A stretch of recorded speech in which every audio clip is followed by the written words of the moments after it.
Hello friends, I'm Sernam Muhammed, Assistant Professor of English Language and Literature. So today we are going to learn a lesson from Functional Grammar and Communication in English. In this session, we will be going through some of the topics in Unit 1, Module 1 from your common paper, Functional Grammar and Communication in English. So please listen carefully. Here we are going to learn some of the important grammatical rules in English language. So as we all know that whenever we try to learn any new language, it is very hard to go through the grammatical structures of that particular language. However, compared to other language, the grammatical structures of English language is very easy. If we try hard, you can easily grasp English grammar.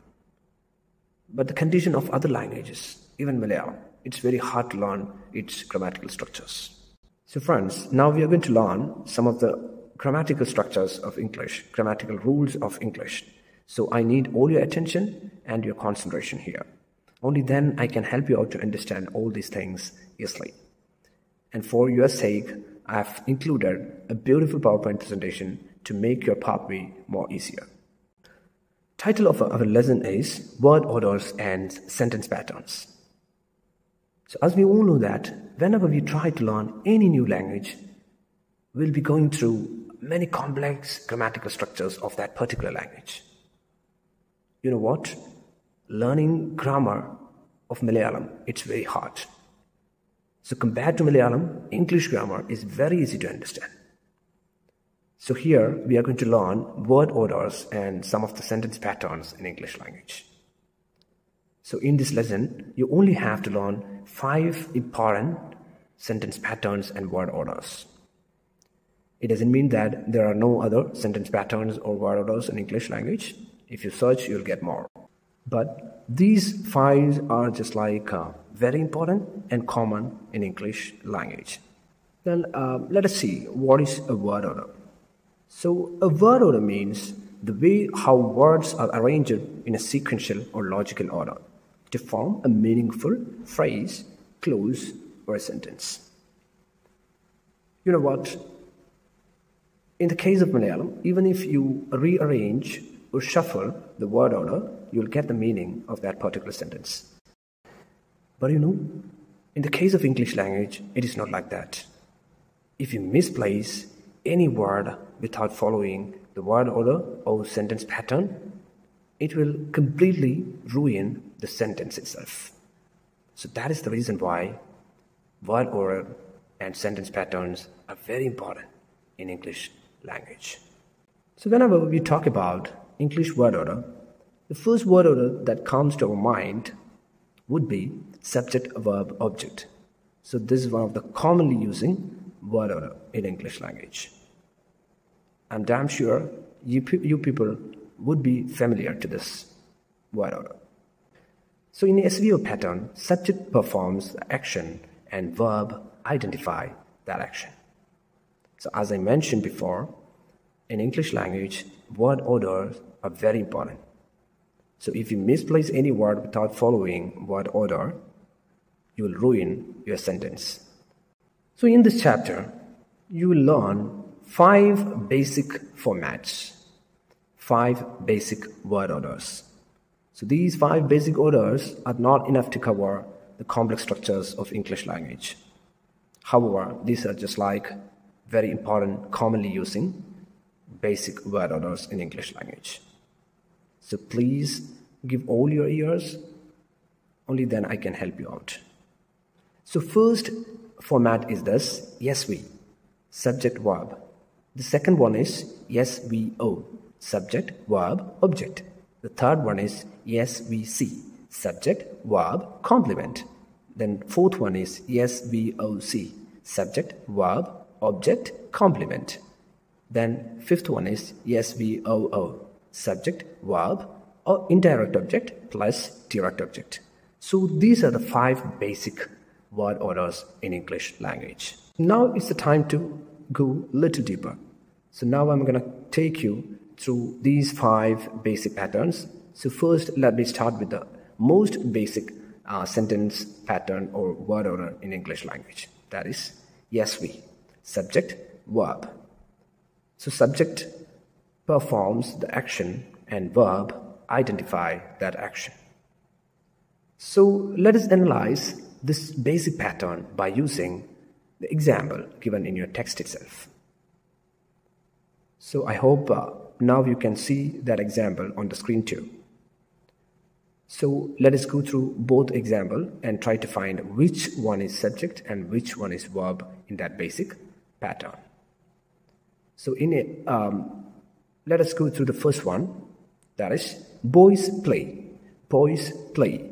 So in that sentence, boys is the subject and play is the verb. Look at the next one. Raj is running. Raj is running. So here you can see Raj in red color means it is subject. And running with an underline, it means it is verb. And you can see the helping verb or the auxiliary verb is there, which is in a different color. So that's all about the first basic pattern. There is nothing more to learn about it. So let's move to the next pattern in English language. Now it's time to learn the second pattern, that is SVO. S means subject, V means verb, and O means object. So this is one of the commonly using patterns or word order in English language.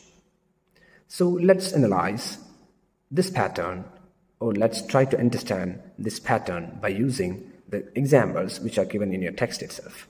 I hope you can see those examples on the screen too. So the first example is this: a lion killed deer. So a lion is the subject, the killed, which is in red color, that is the verb, and a deer, that is object. So I'm not going to classify the second example. Instead, I'm going to give you a few seconds to find the classification by yourself.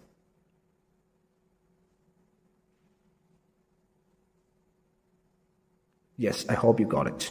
Anjita, subject, writing, verb, and a letter, object. So it meets that pattern, means it meets the rule of that pattern. Anjita, subject, writing, verb, a letter. So that sentence is an SVO pattern, so nothing more to define. I hope you got the idea. So friends, I hope you have noticed a term in your text, transitive verb. So let me help you out to understand what is transitive verb. But if you want to understand transitive verb, we also want to know about intransitive verb. So let us try to learn both. So I've included an image in my PowerPoint presentation to understand what is transitive verb and intransitive verb clearly. So let's try to understand this thing with the help of examples given on that image. So transitive verb always needs the support of an object, or else it won't create a sentence with a complete meaning. It can't stay alone. For example, I bought a car. So there, bought need the support of direct object, a car. So I bought a car in that sentence. Bought is the transitive verb and car is the supporting direct object. So the presence of a car is actually helping that sentence to achieve a complete meaning. So take the condition of intransitive verb. It doesn't require the presence of an object to give a complete meaning for that sentence. Look at the example. The baby smiled. So smiled itself very strong and strengthier to stand alone. It itself has got a particular meaning. So the baby smiled. So smiled is the intransitive verb. So if you want to know more about this thing, you can search and find. So far we have learned two patterns. So let's move to the third one. SVC, subject, verb, complement. So here you saw a different one. So I hope you people know the meaning of complement. We all love complement, right? So friends, if you want to create a sentence by using SVC pattern, you need a subject, a linking verb or a verb, and a complement.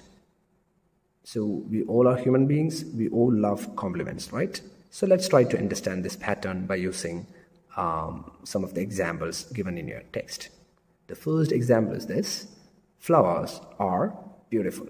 Flowers are beautiful. So in this example, when we try to classify based on the pattern rule, flowers is the subject, are is the linking verb, and beautiful is the complement.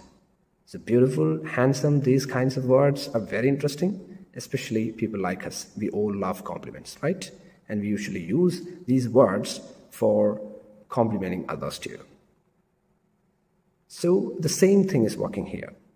So let's try to understand the SVC pattern by analyzing the second example. That is, Sheila is a dancer. Sheila is a dancer. So in the above example, beautiful turns to be the complement, and beautiful is adjective. I hope all of you know what is an adjective. So those who have gone through parts of speech before would be knowing what is an adjective.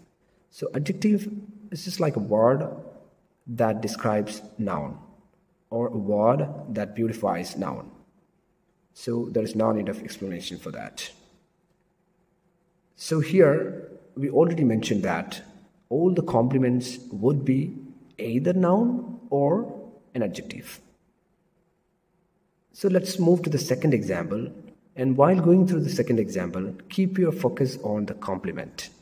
And you have to tell me whether the complement is an adjective or a noun.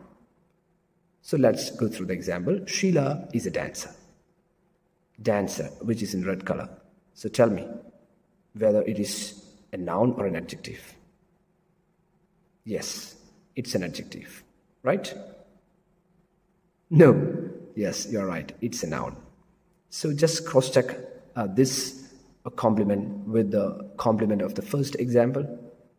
Beautiful. So beautiful is an adjective, and the complement in the second sentence, dancer, is a noun. So that's why I told you complement can be an adjective, either adjective or a noun. So you have got the idea. So let's move to another pattern. So the fourth pattern which is given in your text is SVOC. It seems to be a combination of SVO plus SVC, but it is not like that. This is one of the basic patterns in English language, SVOC. Its expansion goes like this: subject, verb, object, complement. So let us try to go a little deep into this pattern with the help of the example which is given in your text itself. I hope you can see the same example on the screen too. So the students sang the song loudly. The students sang the song loudly. So how can we classify this one according to the SVOC pattern? The students, subject, sang, verb, the song, object, and loudly, a complement. Right, SVOC. So look at the next one, next example. Mary considers the gift as a token of love. Mary, subject, considers, verb, the gift, object, a token of love. That is a complement. So look at the first example. There you can see loudly, a single word, became complement. And look at the second one, a phrase or a collection of words turns to be a complement. Anyway, I hope you got the idea. So there is one more example given in your text. Please analyze and try to classify. So let me remind you one thing, friends, why we need to learn this pattern. We need to learn this pattern to create sentences without making any grammatical errors. So in English, if you want to create a sentence, you have to follow all these patterns. Subject should come first, then the verb, then the object. So this basic pattern should be followed by anyone who is creating sentences in English language. So let's move to the final pattern which is given in your text, that is SVOO. Subject, verb, object, and object. Yeah, I know you are confused. So let me make it more clear. Subject, verb, indirect object, and direct object. Yes, I know this pattern is a little bit tricky. So when we learn this kind of pattern, we need to learn a little bit deeper. So let me try to put it more easier. SVOO, subject, verb, indirect object plus direct object. So if you want to understand this pattern clearly, you should understand the difference between indirect object and direct object. So for clarifying that confusion, I've included a small explanation over here. So let's try to understand with that explanation. Direct object means object that directly receives the action from the verb. Means the verb should have a direct connection with the objective. So how can we determine or how can we identify that? For that we need to use our discretion. So based on the nature of verb, we can identify or determine which object is direct and which one is indirect. So let's try to understand it with the help of the examples which are given in your text itself. So let me take you through the first example. The teacher gave him a present. So let us try to classify or divide that sentence based on the pattern rule. Subject, the teacher. Verb, gave. Him, indirect object, and a present, direct object. Because when we use a verb like give, gave, or given, then there is a question that arises in our mind, what? So that what is directly connected to the verb give or gave or given. So the nature of that verb is in that way. So that is the reason why in this example, present is directly connected to give. So that's why it turns to be direct object and him turns to be indirect object. I hope you got that. So let's check one more example which is given in your text. Sachin told the crew a story. Sachin told the crew a story. How can we classify it? Or how can we divide it based on pattern rule? Sachin subject, told verb, the crew is indirect, and a story is direct. Why it is so? Yeah, told means there is a question arise. What is that? What told? What? Right. What Sachin told to the crew. So that what is directly connected to told or tell or told, so that a story turns to be direct object and the crew who heard or who listened the story turns to be indirect object. I hope you got the idea. So before concluding this session, I just want to add one more point to this. There will be some people who might be thinking that why should we learn word orders and sentence patterns? So for that question, I've got an answer.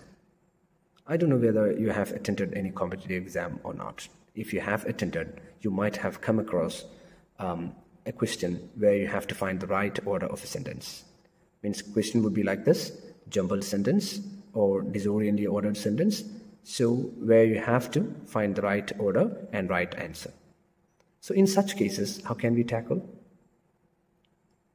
There comes the importance of word orders and sentence pattern. If you study these rules perfectly, you can easily tackle this question. If you learn this, you would be knowing where you have to place subject, where you have to place verb, where you have to place object, where you have to place complement, where you have to place adverbial complement, where you have to place direct object, indirect object. So there are lots of word orders and sentence patterns there in English grammatical structure. So if you learn all those word orders and patterns, you could easily tackle such kind of questions. Then you would feel how easy it is. So please learn these patterns seriously, and you can use all the further links that I've included in the PowerPoint presentation for knowing more about different patterns and complex structures. Please stop finding answers based on the flow that's coming on your tongue. Rather, use these kind of grammatical structures in English grammar to find the right answers. So this is Sernam Muhammed signing off. So I would come with another lesson soon.